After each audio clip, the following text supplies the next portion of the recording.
So when it comes to Amazon AWS EC2, it's called as Elastic Cloud Compute, or you can also call it as Elastic Compute Cloud, depends on how you want to phrase it, but it's EC2, right? So with EC2, what we will have is we have a web service that provides us with secure, resizable compute capacity in the cloud, right? So let's say, for example, that you're going to launch a virtual machine, and this virtual machine is going to have an operating system. It's going to have a hard disk where that operating system is being installed on. It's going to have its own networking configurations, whether it needs a public IP or a private IP and so on. It's going to have its own firewall, which is called as a security group, where we can specify that only this port I'm opening to the outside world, only this port I'm opening to the outside world, and so on. And then obviously it's going to have a key pair, and we are going to study about key pairs in more granular nature later. But just know that we are going to launch virtual machines, guys. We're going to launch a lot of virtual machines with various operating systems that are supported by AWS with varying compute capacity. And we are going to study about different pricing models a little bit later. It's going to be very interesting.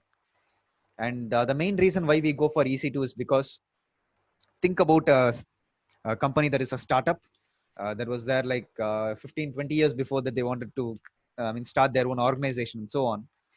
They had to go ahead and provide a server-based configuration to one such company such as Dell or Intel and get that server within their organization, and then ask their network admin or system admins to patch in the network cables and update the operating system, install the OS, and so on. So it was a pretty tough task, right? And it took a lot of time to even see a startup get some revenue. But when a lot of startup these days are leveraging the cloud, the thing that you could do, which took a lot of time before, could be done in a matter of seconds. So virtual machine over here is launched within the matter of seconds. So it takes only 15 to 20 seconds to launch a virtual machine. And then for you to directly work with it, depending on the varying capacity that they provide you with. And all of this capacity is on demand. On demand in the sense, when you need that capacity, EC2 is like, I'm giving you that capacity. But there are different pricing models also, which we will study about other than on demand. Right? And then you get full access to its infrastructure because it's infrastructure as a service. So you will be able to log into the operating system. You will be able to update the operating system if you want to. You will be able to patch the operating system. You will be able to install your own drivers. Like literally that you can do everything with a laptop. You will be able to do that with an EC2 virtual machine, right? So it gives you that kind of an aspect. So it comes under the infrastructure as a service, cloud service model. So you get everything from the infra till the application that you will have to manage. So the entire management plane is your headache. Right? Okay.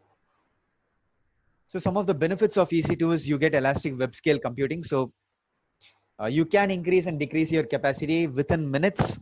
It does not take days or hours. It happens within minutes. So let's say, for example, that Amazon has a fleet of virtual machines running, right? And they want to go ahead and do a Black Friday sale where they want 3 more additional machines to be added. It takes only a matter of minutes. It does not take hours or days, right? So you can commission even one or hundreds or even thousands of instances simultaneously if you have that service limit increase in your AWS account. You can also use auto scaling to maintain the availability of your fleet and automatically scale based on the performance needs. So let's say, for example, I can say something like, if suppose across my fleet of servers, my CPU utilization is greater than 80%, I can add 3 more servers. If my CPU utilization is less than 30%, I can remove 3 servers. So all of these come under the auto scaling aspects of EC2, which we will study later, and we will specifically do a lab on that, which is very important to pass the exam, right? So all of this comes under elastic web scale computing. So whether you want the capacity on demand or whether you want the capacity to increase on the fly based on a certain metric, or whether you want the capacity to decrease based on a metric, all of these can be mentioned as elastic web scale computing. So next one is you have complete control over the infrastructure that you are spawning, which means that you have root access to that virtual machine. So you can do literally anything like, create your own boot partitions. You can restart that machine. You can stop and start that machine. You can put it in hibernate so that whenever you log in back again, you start from the same position where you left off. So a lot of different things can be done. Like what you would do with a laptop, all those things are available to do with an EC2 instance. And then you can also monitor all of your EC2 instances using CloudWatch. So like the performance metrics, like For example, the CPU utilization can be monitored, the network in, the network out can be monitored, the network packets in, the network packets out can be monitored, the disk read can be monitored, the disk read bytes can be monitored, the disk write can be monitored, the disk write bytes can be monitored. Even the status checks, whether your instance is performing healthy, can be monitored. So, and whether the underlying hardware is also functioning properly can also be monitored. So all of these are the monitoring aspects of an EC2 instance. So other than that, you have the choice to choose between different instance types depending on your workload. So if you want to do machine learning workloads, you can choose a different type of instance. Whether you want to do inference machine learning workloads, you have an inference type of machines for that. Whether you want to do a general purpose workload, whether you want to do compute intensive workloads, whether you want to do RAM intensive workloads, where you want extreme memory like 24 TB of memory, you can do those kinds of workloads. So you have different options to choose from. And again, when it comes to the operating system, you can choose whether you want to go with Windows Server, you want to go with Linux distributions, whether it's Debian based or Red Hat based. That's the reason why we studied about the Linux operating systems at the start. Whether you want to go with Debian like Ubuntu or Red Hat Linux or like CentOS and so on, or you want to even choose Amazon's own Linux operating system. That's up to you. I'm going to choose that because I'm more familiar with that. And then you can go ahead and choose your own software packages. You can install your own software packages. So you can create your own boot partitions. You can add any additional volume on the fly. You can create a new volume and attach it to your instance because these are network attached volumes. So all of these are possible. So you have so much of flexibility because you are working with IaaS, which is infrastructure as a service. It deeply integrates with AWS infrastructure because if EC2 itself is a standalone service of its own, it's not that interesting. If it integrates with other AWS services, then it's interesting. Whether you want your virtual machine to get a public IP, whether you want your virtual machine to not get a public IP, that is determined by which subnet you place your virtual machine onto. If that subnet is a private subnet, you will not get a public IP. If that subnet is a public subnet, you will get a private IP. So you will get a public IP. So these things can be determined when you put your EC2 instance within a VPC. EC2 instances automatically integrate with S3 on the fly. So you can ensure that you securely access other AWS services through EC2 itself, right? Instead of directly providing your API credentials or your access key ID and secret access key, you can create IAM roles. So now you would be thinking to yourself, okay, maybe now the IAM role that I created in the first lab will be reused over here. Yes, you are right. The IAM role that we created for EC2 is going to be used over here to talk to S3. And then finally, the service level agreement commitment for EC2 for the availability of EC2 aspect is 99.99% for every region, right? So it's pretty reliable, I would say. And it's very secure because it works with VPCs. So you have something along the lines of network access control list, which you would have already studied from the networking perspective. You also have security groups. So network access control list resides on the subnet level. Security group resides on the network interface level. So how many of you here know that network interfaces is the one that provides us with a private IP and a public IP, right? So if you put a firewall on the network interface itself, so then all of your traffic that goes through that network interface is determined by that firewall. So you can specify that I'm going to open up port 80 to my public IP alone, or I'm going to open up port 80 to the outside world, which is 0.0.0.0/0. So you have that kind of granular configuration that you can do when it comes to the security aspects of EC2. And then finally, it is inexpensive in the sense you pay very low rate for the compute capacity that you consume. So when you're working with the free tier, we have 750 hours of EC2 instances that can be launched with a particular capacity, which is T2 micro, which is one virtual CPU and 1 gig of RAM. I would like you to anyways launch as many EC2 instances as possible that you would like to. But then finally, once you're done with it, go ahead and terminate those instances. Don't keep them lying around, right? And again, we are going to use T2 micro because it's very less cost. It's like $0.0112 for an hour. But all of these EC2 instances are charged per hour basis. You have a second base billing for only certain Linux instances, right? So now you would have got an idea about what EC2 instances are, which anyways we are going to be launching in our next class, where we will do a much more extensive lab on EC2.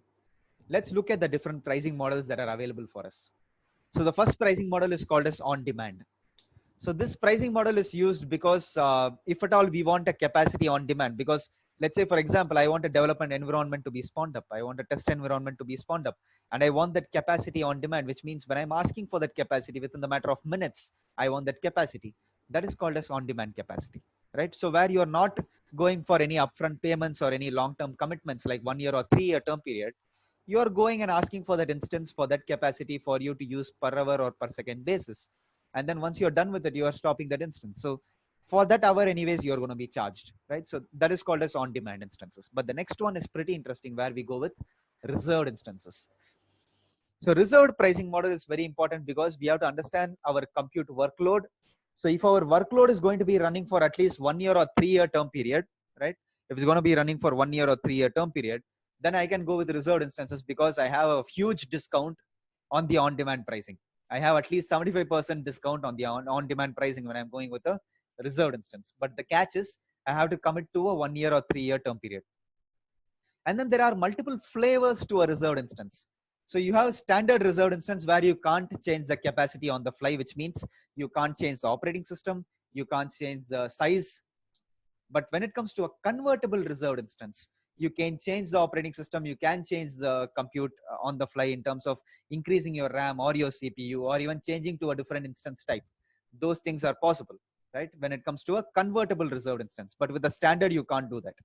And there is also another type of reserved instance where we go with scheduled reserved instances. So these scheduled instances are something wherein you specify that at this particular date, at this particular time, I would like that capacity. So it is very helpful because let's say that Amazon is going to have a Black Friday sale like 2 weeks down the line. They go with a scheduled capacity where they specify their scheduled, and then when automatically that capacity is being scheduled on that particular date and time. So you have scheduled also. So under reserved instances, you have standard and convertible, but you also have scheduled instances that you can launch. So that is the difference between on-demand and reserved. On-demand is something that you get, when you ask for, but reserved, when it comes to, you have 75%, discounts on the reserved instances, but you have to commit to a 1 year or 3 year term period. But I'll give you one more option over here. If suppose you decide that between 1 year or 3 year term period, you would like to sell your reserved instance, you don't want to use it anymore, you have a reserved instance AWS marketplace where you can sell your reserved instances, right? And you can get some more discounts on that. That's very much possible. So the next pricing model is called as dedicated hosts. So this is where you, want a separate host for yourself. Pretty costly, man. But then it solves your licensing and requirements, regulatory requirements that you want to follow. So let's say, for example, you want to install a software, but the software should not have a hardware that is being shared across multiple customers.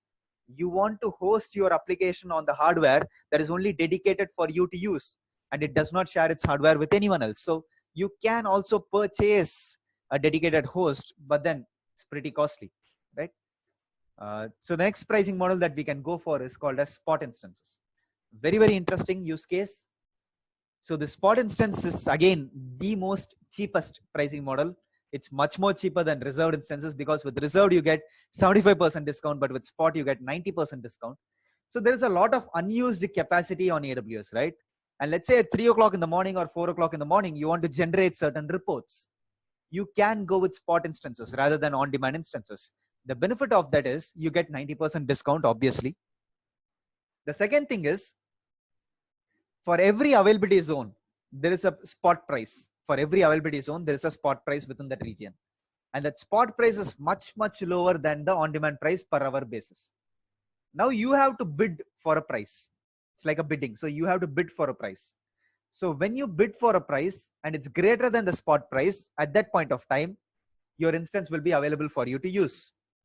But if suppose 3 hours down the line or 4 hours down the line, if the spot price goes over the bid price, you get only 2 minutes until that instance is terminated by AWS, right? So that is the only catch to spot instances. So spot instances are available at 90% discount. That is all great. But then you have to determine your workload. So you can use spot instances for when you want a peak workload over a baseline of on-demand instances. So you can use a combination of on-demand and spot or reserved and spot.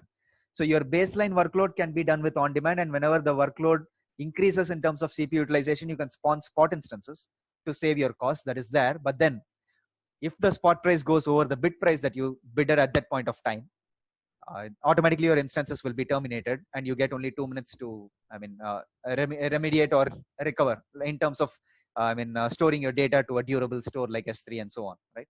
So that is the only catch about spot instances. So we will stop with pricing models because I don't want to load too much of information to you guys. So just know that EC2 is infrastructure as a service, and then you get full access to the entire infrastructure that you spawn up. And then you have the benefits of a VPC in place, where you have network access control list on the subnet level. And then you have security groups on the network interface level, which provides you with a private IP and a public IP. And then you can determine as to what traffic can go through my instance on which port through the security group.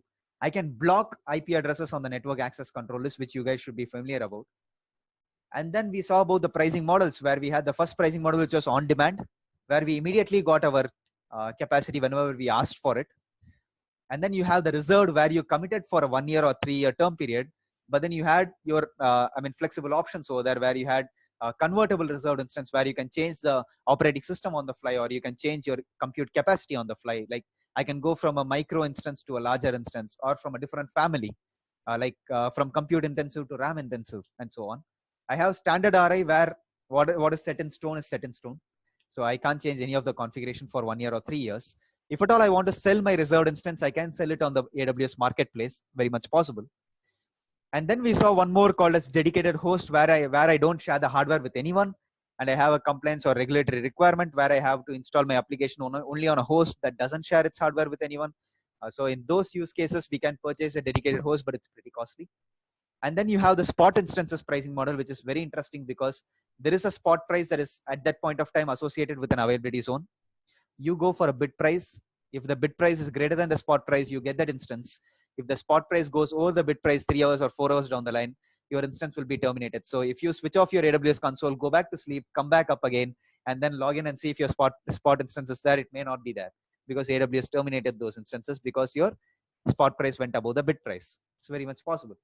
So for those, what you have to do is any kind of reporting workloads that you want to run, any kind of transient workloads that you want to run, where the data is not that important, you can copy the data to an S3 storage, right? Or through an S3 bucket from an EC2 instance, because even if the EC2 instance is terminated, you would still have access to your S3 bucket with all of the data that you processed.